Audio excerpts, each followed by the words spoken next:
Your most brutal night as a parent. My son passed away 2 weeks ago and his last words keep replaying in my head. My eldest son was only 16. He was my wife's firstborn and I adopted him at the age of 7, making him my only son at the time. I loved him as much as my other 2 boys we had later. He was my best friend for so many years, but definitely started to back off in his teens where he just became standoffish and just a teenager I guess. Anyway, on the 1st of this month his mom was heading to a town about 90 minutes away. He was awake and doing stuff around the house when she left around 10 a.m. I worked from home and was on a call until 11:30 a.m. when I came out of the office and told him and his brother I was running to get us lunch. He kind of just nodded at me without saying much, which was normal. I got back to the house with the food around 12:20. He came out to grab his food but looked wobbly and his eyes were not focusing on me very well. He was also mumbling really low and sort of stumbled once. Immediately, because I am an idiot and a jerk, I start asking him, "What are you on? Tell me what you took," and accusing him because it was so unlike his normal actions. He responded with nonsense answers like I didn't steal anything. "I bought it at the computer store this morning and then oh yeah, I'm going for a drive later if you want to come," or something like that. He was completely out of it. So I grabbed his wrist to check his pulse. All I remember was that it was rapid as hell. He allowed me to check his pulse, but yelled, "Why are you restraining me?" when I did it.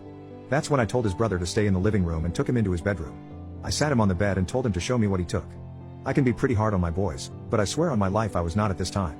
I told him a number of times, "I am not going to be pissed, I just need to see what you're on so I can tell if we're in trouble here and just show me the pills, buddy. Just show them to me." Finally, he pointed to a Walmart bag on the floor and said everything I stole is in there. So I open up and dump the bag on the floor. It was all his school supplies we just bought the day before, nothing substance-like in there. That's when I started questioning myself. I knew he wasn't a substance user, I knew he never really left the house all summer, so why the hell am I accusing him like this? That's when it clicked. Holy crap, he's having a stroke. I called 911 and asked for EMS.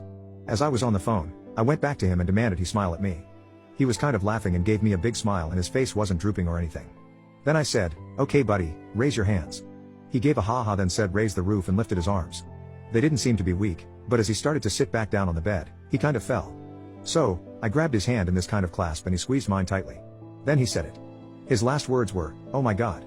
Why is he in our house?" As he looked up over my shoulder. I know now he saw death coming and he was so freaking scared.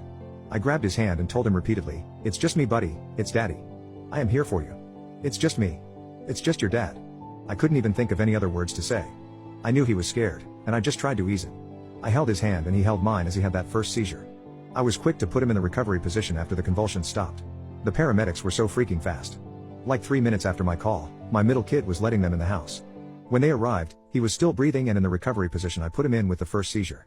He ended up having several more right after the paramedics got there and during one he quit breathing and his heart stopped pumping. They worked on him for a long time and we hauled ourselves to the hospital once they got the compression machine on him. Despite our efforts, by 1:50 p.m., my eldest son was dead at 16. His mother left the house at 10 a.m. with her son happy and healthy and the next time she saw him at 2:30 p.m., he had died. She can't forgive herself for not being there.